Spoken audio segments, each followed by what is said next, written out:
T-34 turun ke tiang lahat untuk naik ke akhirat. Penyesalan. Terlalu menyesali hanya akan membuat kita lupa untuk bersiap memperbaiki. Ketakutan itu hanya sementara. Penyesalan itu selamanya. Penyesalan tidak dapat mengubah masa lalu. Begitu pula kekhawatiran tidak dapat mengubah masa depan. Adanya penyesalan adalah untuk menyadarkan bahwa waktu yang telah berlalu tidak dapat diulang. Rafa memukul setir mobilnya berulang kali. Memorinya kembali mengulang masa-masa dulu dengan Hanaya. Hingga momen dirinya membuat janji kepada Hanaya. Luka yang Rafa rasakan tak sebanding dengan yang Hanaya rasakan. Bedanya Hanaya dengan cepat menyadari kesalahannya yang berharap kepada sesama manusia. Semoga kamu bahagia, Nay. Guman Rafa lalu melajukan mobilnya. Ada yang bilang, Rafa telah membuang sebuah berlian hanya untuk onggok batu kerikil. Tapi mungkin ini sebuah teguran untuk Rafa. Agar kedepannya lebih bisa menghargai seseorang. Malam ini selesai makan malam mereka sedang berkumpul. Hanaya membawa satu paperback. Lalu diberikannya kepada ibu. Apa ini? Tanya ibu. Buka aja bu. Ini dari Naya dan Mas Arga. Jawab Hanaya yang saat ini duduk tepat di samping sang ibunda. Ibu pun membuka paperback. Sebuah gamis syari berwarna grey dengan bordir di lengan dan di bagian bawah. Masya Allah. Ini buat ibu. Bagus banget, Nay. Ujar ibu saat menempelkan gamis tersebut di badan ibu. Buat Tika mana teh? Teriak Tika dari arah kamar. Tika. Tegur ayah. Besok Ahad Mas jemput ya. Tika dan Adan bisa pilih mana yang suka. Ujar Arga. Mas. Lirih Hanaya. Arga tak menjawab Hanaya. Dia malah melihat ke arah ayah. Yah. Besok pulang kantor Arga dan Hanaya akan langsung ke rumah papa dan mama. Mama udah chat aja. Minta menantunya datang ke rumah. Ujar Arga ke ayah. Ya mangga atuh. Ayah mah terserah kalian. Di sini ya rumah kalian. Di sana ya rumah kalian juga. Jawab ayah. Ahad siang Mas jemput harus udah siap semua ya. Ujar Arga sambil melihat ke Artika dan Ardana berganti. Ha siap. Jawab mereka kompak dan penuh semangat. Hanaya pasrah. Sang suami tak mengindahkan tegurannya. Arga malah nyengir kuda ke arah Hanaya. Saat berada di luar kamar mungkin mereka tampak enjoy. Tapi tidak saat berada di kamar dan hanya berdua. Rasa canggung dan gugup mereka rasakan. Arga sudah berada di ranjang sebelum masuk ke kamar, dia telah ke kamar mandi terlebih dahulu. Hanaya sedang berdiri di depan cermin. Dibukanya jilbabnya. Lalu digantung yang ada di samping kaca. Hanaya terbiasa tidur dengan rambut yang terurai. Dibukanya ikat rambutnya. Lalu disisirnya rambut hitam dan lurus sebahu itu. Masya Allah. Cantik. Batin Arga melihat pantulan wajah Hanaya dari cermin. Ingin rasanya membelikan Hanaya meja rias. Tapi banyak yang Arga pertimbangan. Tak ingin ada anggapan Arga mengandalkan uang dan uang. Melihat ekspresi Hanaya saat akan mengajak adik-adiknya berbelanja saja sudah bisa ditebak. Hanaya buka yang senang dimanjakan dalam bentuk rupiah. Hanaya membalik tubuhnya. Dapat dia lihat Arga yang tengah melihat dirinya. Hanaya menggaruk tengkuknya yang tidak gatal. Tidurlah. Udah malam. Ujar Arga. Hanaya bingung harus bagaimana. Karena bagaimanapun Arga sudah sah menjadi suaminya. Tapi rasa canggung masih terlihat jelas. Hanaya sadar ada kewajiban. Tapi semua yang mendadak ini membuatnya masih sangat canggung. Kenapa? Kok malah cuma berdiri? Tanya Arga. Gak apa-apa. Nih Naya mau tidur. Ujar Hanaya sambil merebahkan tubuhnya di ranjang. Lalu menyelimuti tubuhnya sebatas dada. Arga hanya bisa geleng-geleng. Arga sangat paham yang Hanaya rasakan. Maka dari itu Arga belum meminta haknya. Kejadian yang sama. Jika tadi malam mereka berjarak. Tapi tidak saat ini. Hanaya berada dalam dekapan hangat sang suami. Tubuhnya sedikit menggeliat. Setelah matanya terbuka sempurna Hanaya dapat melihat sang suami yang masih nampak terpejam. Hanaya mengukir sebuah senyuman. Ditatapnya setiap inci dari bentuk wajah sang suami. Sungguh mahakarya Allah yang tak ada celahnya. Entah keberanian dari mana. Jari telunjuk Hanaya tiba-tiba memainkan pipi sang suami. Dicoleknya berkali-kali. Mungkin ini obat terbaik dari rasa sakitnya dahulu. Dari pipi lalu ke hidung. Dicoleknya ujung hidung mancung sang suami. Tiba-tiba jari telunjuk itu digenggaman oleh Arga. Masih dengan mata terpejam. Sedang Hanaya membulatkan matanya. Kalau mau muji suami itu langsung. Jangan diam-diam. Ingat saling melempar pujian itu sunnah loh. Dan bernilai ibadah, ujar Arga sambil membuka matanya perlahan. Mas sejak kapan bangun? Tanya Hanaya sambil menarik jarinya. Sejak kamu masih terpejam dalam pelukan saya. Lalu kamu menggeliat. Terus akhirnya kami mainin pipi saya udah kayak agar-agar yang kenyal. Terus ke hidung. Jawab Arga tanpa beban. Berarti Mas udah dari tadi bangunnya dong. Ujar Hanaya dengan kesal dan malu. Saya juga lihat tadi kamu ileran. Canda Arga. Enak aja Naya dibilangan ileran. Protes Hanaya sambil mengusap kedua sudut bibirnya. Tetap cantik kok. Balas Arga lagi tanpa beban. Sepertinya menggoda sang istri akan menjadi kegemarannya mulai saat ini. Ih, udah buruan bangun. Mandi. Nanti ditunggu ayah ke masjid. Ujar Hanaya sambil mengalihkan pandangannya. Oke, saya mandi dulu deh. Atau mau mandi bareng? Goda Arga lagi. Mas Arga. Geram Hanaya sambil memutar kepala lagi ke arah sang suami. Hingga menatap sang suami yang sedang menahan tawa. Saya sini Nai. Belum kemana-mana. Jadi manggilnya biasa aja. Balas Arga. Taukah? Kesal Hanaya sambil bangkit dari posisi tidurnya. Lalu menyepol rambutnya. Arga malah terkekeh puas. Lalu meraih handuk dan keluar menuju kamar mandi. Jika Arga keluar dengan wajah sumringah, Hanaya malah keluar dengan wajah cemberut. Tuh muka kenapa teh? Tanya Artika saat berpapasan dengan sang kakak. Mules. Jawab Hanaya ngasal. Kalau mules ya ke kamar mandi atuh teh. Artika. Masih penuh kamar mandinya. Lagi-lagi jawaban ngasal. Ya udah gedor aja. Biar gantian. Kok repot? Ujar Artika. Ih bawel lah.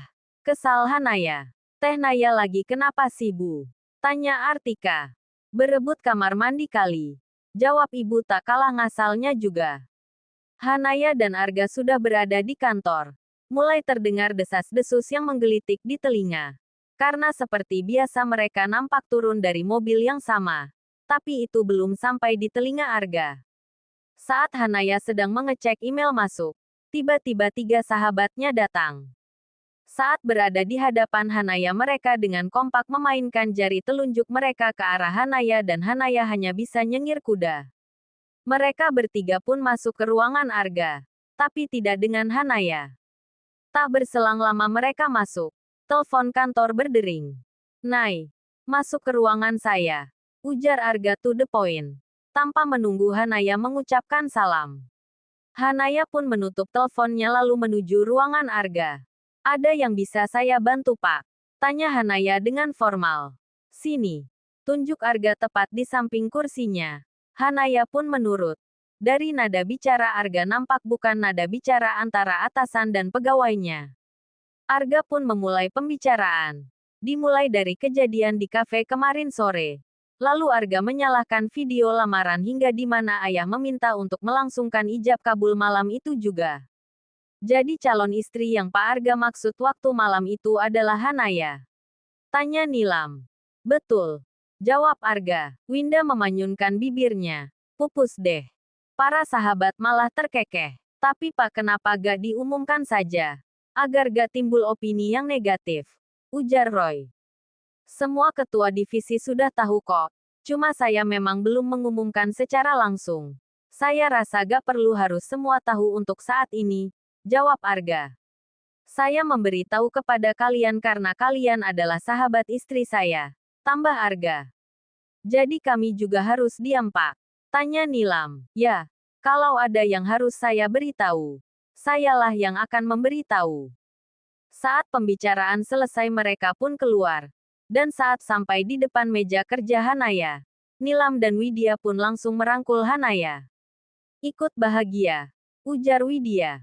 Enak gak jadi istri bos besar? Tanya Nilam. Tapi dilihat dari kejadian kemarin, Pak Arga sangat-sangat mencintai kamu deh Nay. Tambah Nilam. Amin. Doain yang baik-baik aja ya. Balas Hanaya. Ya udah yuk kita balik ke ruangan. Bisa ngamuk entar Pak Surya, ujar Roy. Roy. Nilam dan Widya pun panik untuk kembali ke ruangan mereka setelah mencubit pipi Hanaya dengan gemasnya. Ditunggu makan enaknya. Hehi.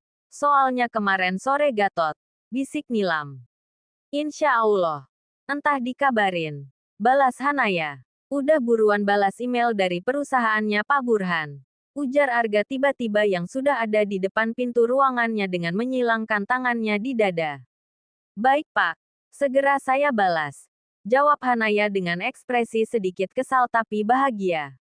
Kesal dengan setiap kejutan yang Arga berikan. Kejutan tak terduga. Bahagia karena sahabatnya di perusahaan ini sudah tahu statusnya saat ini. Arga malah tersenyum sumringah sembari kembali ke ruangannya. Tak pernah terbayangkan bahwa wanita asing yang sudah membuatnya kagum saat pertama kali bertemu. Kini dia menjadi istrinya. Wanita kedua setelah sang mama yang dia cintai. Seberapa besar cintanya, dia pun tak tahu. Bahkan dia belum pernah menyatakan dia mencintai Hanaya. Tapi yang ingin dia lakukan adalah membuat wanitanya itu bahagia. Hanaya dan Arga keluar kantor sebelum jam pulang. Karena ingin berbelanja bingkisan untuk sang mama. Selesai membeli buah dan camilan mereka pun langsung menuju kediaman keluarga Arga. Mobil Arga pun memasuki kawasan rumah keluarga Arga. Sebuah rumah bercat putih yang berdiri kokoh. Jika dibandingkan dengan rumah keluarga Hanaya, separuhnya pun tak ada. Arga membuka pintu mobil untuk Hanaya. Hanaya pun keluar dari mobil. Matanya melihat ke sekeliling. Yuk, masuk. Mama udah nunggu loh. Ajak Arga. Merasa kerdil. Ya Hanaya semakin merasa kerdil saat memasuki rumah sang mertua. Bukan tidak bersyukur. Bagaimanapun dia hanya manusia biasa. Terbiasa hidup sederhana. Rumah yang sederhana pula. Tapi saat ini dia berada di sebuah rumah yang bagaikan istana. Rumahku istanaku. Itu adalah istilah. Tapi ini benar-benar seperti istana yang nyata. Ini rumah mama dan papa. Bukan rumah mas. Ujar Arga seakan tahu perasaan sang istri. Dan Hanaya berusaha tenang dengan berulang kali membuang napasnya. Naya, panggil mama dari atas tangga. Hanaya mencoba tersenyum untuk menyembunyikan rasa yang sulit untuk dia utarakan. Arga melepaskan genggamannya. Dan Hanaya pun mencium takzim tangan sang mama mertua. Lalu sang mama merangkul Hanaya dengan sayang. Bagaimana bisa Hanaya menolak pelukan sang mertua? Dari awal mereka bertemu mama Arga begitu baik kepadanya. Dan saat mengetahui Arga telah menyampaikan niat tulusnya pun sang mama mertua menyambut dengan sukacita. Mungkin prosesnya yang terlalu cepat. Bahkan Hanaya belum begitu mengenal keluarga sang suami. Jika bertemu mereka lebih sering di luar, faktor kesibukan Arga dan Hanaya juga. Mama udah masak menu spesial loh. Semoga kamu suka ya. Ujar sang mama mertua sambil membawa Hanaya duduk di sofa. Papa mana ma? Tanya Arga. Papa lagi jalan sore bareng tetangga sebelah. Hitung-hitung buang lemak, jawab mama. Sebentar lagi juga pulang kok. Tambah mama. Seorang art seusia mama mertua. Hanya saja nampak lebih tua. Maklum saja beda profesi membuat usia yang sama pun bisa tampak berbeda. Sini kopernya biar Mbok antar ke kamar. Ujar Simbok. Gak apa Mbok. Biar Arga aja. Balas Arga. Kenalin Mbok ini Naya. Istri Arga. Tambah Arga. Masya Allah. Cantik den. Hebat ya den. Tahu-tahu udah bawa istri pas pulang. Ujar Simbok. Nay. Ini Mbok As namanya. Nama panjangnya Asih. Tapi biasa dipanggil Mbok As. Ujar mama memperkenalkan Hanaya dengan Simbok. Hanaya pun menghampiri Simbok memperkenalkan dirinya dan akan mencium takzim tangan Simbok. Namun Simbok langsung menahannya. Jangan non. Gak pantas non mencium tangan Simbok. Ujar Simbok. Namun itu tidak dihiraukan oleh Hanaya. Hanaya tetap melakukannya sebagai tanda hormat karena bagaimana Simbok lebih tua darinya. Kita semua sama Mbo di mata Allah. Mbo itu kan lebih tua dari Naya. Gak seharusnya menunduk ke saya. Tempat kita bersujud itu hanya kepada Allah, orang tua dan pasangan kita. Ujar Hanaya sambil mengelus pundak Simbok. Mama mertua dan sang suami tersenyum bangga melihat Hanaya. Sebenarnya itu kata-kata tidak hanya untuk Simbok, tapi juga untuk dirinya yang merasa kerdil di hadapan keluarga sang suami. Padahal sejatinya kita itu hanya kerdil di mata Allah Sang Pencipta. Karena semua yang ada di dunia ini miliknya. Ibarat kereta api kita hanya penumpang. Jika sudah tiba saatnya turun, maka kita harus turun. Turun ke liang lahat untuk naik ke akhirat.